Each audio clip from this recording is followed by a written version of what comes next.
Cette semaine a lieu le Festival de Cannes, un grand festival de cinéma qui a lieu tous les ans en France, dans la ville de Cannes. Oui. Et je suis tombée. Ça signifie, et j'ai vu par hasard, un interview de Viggo Mortensen qui présente son nouveau film et cette interview est en français. Et je me suis dit, il faut absolument qu'on parle de cette vidéo en français. Numéro 1, on regarde ensemble la vidéo. Je ne dis rien, écoutez. J'essayais de répondre à quelques questions. C'était cette semaine. Je trouvais que c'était un film noir excellent, la première fois que j'ai lu le scénario, écrit avec précision, très bien structuré. Léa Seydoux, c'est une actrice française. Je pensais à plusieurs choses. Je pensais au fait qu'il semble exister une tension entre le désir dans la société humaine d'avancer technologiquement et la peur de celui-ci. Et cette tension conduit à la répression, inévitablement, mais aussi à la rébellion. Excellent. Son français est simplement excellent, incroyable. Je tiens à dire que sa structure syntaxique est impeccable. Il n'y a rien à dire, c'est parfait. Alors, Viggo Mortensen, vous le connaissez peut-être pour son rôle d'Aragorn dans Le Seigneur des Anneaux. Et cette semaine, à Cannes, il est venu présenter un nouveau film dans lequel il joue, qui s'appelle Les Crimes du futur, avec l'actrice française Léa Seydoux. Donc, j'ai fait des recherches et il parle anglais, sa langue maternelle, français, il parle espagnol parce qu'il a vécu dans plusieurs pays d'Amérique latine, il parle aussi danois, son père est danois, et apparemment il a aussi des notions en italien, en suédois et en norvégien. Voilà. Donc notre objectif dans cette vidéo, c'est de nous focaliser sur sa prononciation dans cette interview pour vous améliorer votre prononciation. Alors, première chose, comment est-ce que vous prononcez ce mot? Je prononce répondre et on entend qu'il dit répondre. J'essayais de répondre à quelques questions. Répondre. C'est une toute petite chose, c'est pas grave. Ensuite, je trouvais que c'était un film noir excellent, la première fois que j'ai lu le scénario. Est-ce que vous avez entendu? Écoutez. Je trouvais que. Il dit je trouvais. Il ne dit pas je trouvais, il dit je trouvais. Est-ce que c'est une erreur? Non. Au contraire, il dit je trouvais et ça c'est vraiment une chose de natif. Les natifs, quand on parle vite français à l'oral, on dit je trouvais, on contracte les mots. Je ne prononce pas je trouvais avec le son j, je prononce je trouvais avec le son ch de chocolat. Donc ça c'est tout à fait correct et c'est très oral. Et vraiment, si vous voulez parler français comme un natif, faites comme Viggo Mortensen, dites je trouvais. Quand il dit ça, tout de suite, moi en tant que française et en tant que professeur, je me dis deux choses. Numéro 1, il a l'habitude de parler français. Et numéro 2, il a probablement appris le français en dehors de l'école ou alors il a des amis français ou francophones. C'est très très probable parce que ce ne sont pas des choses que l'on apprend en général quand on apprend un français de manière plus scolaire ou plus académique. C'est très natif de dire je trouvais. C'est très informel, mais dans ce contexte, c'est parfait. Je trouvais que c'était un film noir. Et même chose, est-ce que vous entendez comment il prononce c'était? Écoutez. C'était un film noir. Il ne prononce pas c'était. pareil, il contracte, il prononce sté, sté. Même chose, ça c'est vraiment une chose que les francophones nous faisons à l'oral quand on parle vite ou quand on parle avec aisance de manière fluide. Sté, sté. Je trouvais que c'était un film noir excellent la première fois que j'ai lu le scénario. Donc il dit « Je trouvais que c'était un film noir ». Je trouvais que c'était un film noir. Je trouvais que c'était un film noir excellent la première fois que j'ai lu le scénario, écrit avec... Alors, il ne prononce pas les R de façon très forte. Personnellement, moi je prononce un peu plus le R. Par exemple, un film noir, je vais accentuer un peu plus la prononciation du R. Un film noir, la première fois. Mais l'accentuation de ce R peut se faire de manière différente en fonction des différents accents de la francophonie.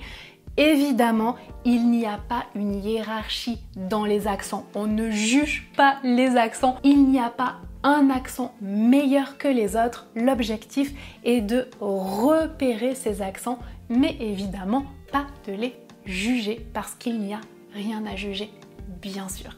Scénario écrit avec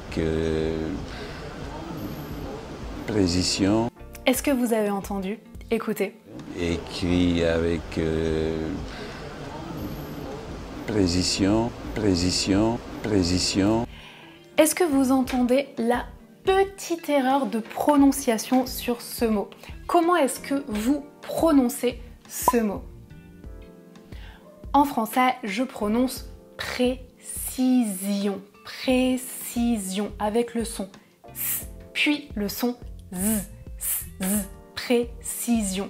Et dans la vidéo, c'est assez intéressant parce qu'il prononce précision. C'est une petite erreur, c'est pas grave, mais je l'entends très souvent chez les hispanophones. Pourquoi? Les hispanophones qui regardaient cette vidéo, c'est pour vous. Maintenant, la différence entre le son Z et S vous pose souvent problème. Donc, très souvent, avec ce mot, j'entends souvent mes étudiants hispanophones qui prononcent ou précision ou précision. Mais attention, il faut bien faire la différence entre le premier son qui est sourd et le deuxième qui est sonore. Précision. Les anglophones, j'entends aussi très souvent de petits problèmes avec ce mot, mais très souvent mes étudiants anglophones prononcent plutôt la fin des mots qui terminent en sion, zion ou xion avec le son ch. Par exemple, attention. Très souvent, mes étudiants anglophones prononcent attention avec le son ch. Attention, prononcez bien avec le son s. Attention, précision, connexion. Donc, faites tous bien attention à la prononciation de ce mot. Prononciation, pas ch, pas prononciation. Prononciation, précision. Je sais, c'est pas facile, c'est vraiment de la pratique. On continue. Je pensais à plusieurs choses. Est-ce que vous avez entendu? Écoutez. Je pensais à... Il prononce je pensais, je pensais. Il ne prononce pas je pensais, il prononce je pensais avec le son ch. Même chose, il contracte et c'est tout à fait correct. C'est comme tout à l'heure quand il disait je trouvais, je pensais. Ça montre qu'il a l'habitude de parler français et qu'il a probablement des amis français ou qu'il a appris le français en dehors de l'école ou avec un professeur qui lui a vraiment enseigné le français authentique, c'est sûr. Je pensais que au fait qu'il semble exister une tension entre le désir. C'est très français, cette manière de prononcer, c'est très français. Quand j'entends des personnes qui n'ont pas le français comme langue maternelle mais qui disent à l'oral « je trouvais »,« je pensais », tout de suite, ma réaction en tant que Française et en tant que professeure de français, c'est de me dire « cette personne habite en France » ou « cette personne a appris le français avec des natifs en dehors de l'école ». C'est très authentique, cette manière de prononcer et cette manière de contracter les mots. Le désir dans la société humaine d'avancer technologiquement. Est-ce que vous avez entendu? Écoutez bien, je remets. Le désir dans la société humaine d'avancer technologiquement. Là, c'est très particulier la manière dont il prononce cette partie avancer technologiquement. C'est la seule partie de l'interview où j'entends l'influence du français québécois. Écoutez, en français de métropole, en français de France, personnellement, je prononce avancer technologiquement. Écoutez sa prononciation. D'avancer technologiquement. C'est complètement correct, mais c'est un accent québécois, c'est un accent différent. Première chose, il prononce avancer, avancer. D'avancer. Je peux pas reproduire son accent, mais il met l'accentuation sur l'avant-dernière syllabe. Avancer, avancer. Et personnellement, je dis avancer. Très souvent, en français de France, de métropole, on met l'accent sur la dernière syllabe du mot. Avancer. Et lui, il dit avancer. Et ça, c'est quelque chose de très spécifique que l'on retrouve dans l'accent français québécois. Et deuxième chose, écoutez la prononciation de ce mot. Technologiquement, technologiquement. Il prononce technologiquement. Technologiquement. Technologiquement. Technologiquement. J'ai du mal à reproduire la prononciation. Même chose, c'est une prononciation très québécoise. La prononciation des voyelles nasales est différente en France et au Québec. Et là, dans la manière de prononcer ce mot, technologiquement, personnellement je prononce technologiquement avec le son en, lui il prononce le son comme un technologiquement, quelque chose comme ça. C'est très québécois. Alors, plusieurs hypothèses.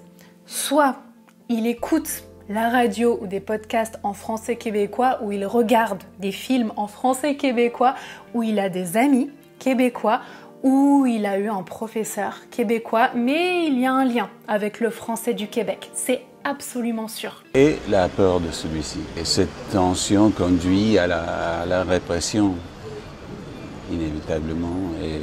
Mais ce qui est intéressant, c'est de voir qu'il prononce inévitablement. Donc il prononce inévitablement avec un accent français de France, mais il prononce technologiquement avec un accent québécois. Donc il y a un accent un peu mouvant, il y a plusieurs influences et c'est très intéressant de le remarquer. Ok, on réécoute ensemble l'interview une dernière fois et essayez de repérer toutes les petites choses dont nous avons parlé ensemble. Écoutez bien, pratiquez votre compréhension orale. Ce sont de petits détails et en vous concentrant sur ces petits détails, justement, vous allez pouvoir améliorer votre prononciation. On y va, écoutez les contractions, les petites différences de prononciation entre le français québécois et le français de France. Et attention aux petites erreurs comme répondre, répondre et précision. On y va, écoutez bien. Je vais essayer de répondre à quelques questions. Je trouvais que c'était un film noir excellent, la première fois que j'ai lu le scénario, écrit avec précision, très bien structuré. Je pensais à plusieurs choses.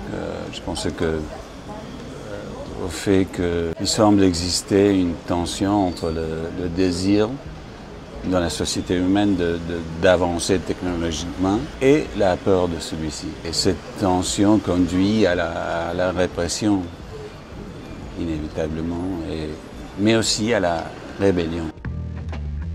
En tout cas, ce que je peux vous dire, c'est que son français est absolument incroyable. Il a un français vraiment impressionnant et il parle de choses profondes. Il parle d'un sujet profond. Ce n'est pas une conversation de surface. Bonjour, ça va? Oui, ça va. Et toi? Merci. Il parle d'un sujet complexe et je tiens à dire que sa structure syntaxique est absolument parfaite. Il y a absolument rien à dire là-dessus.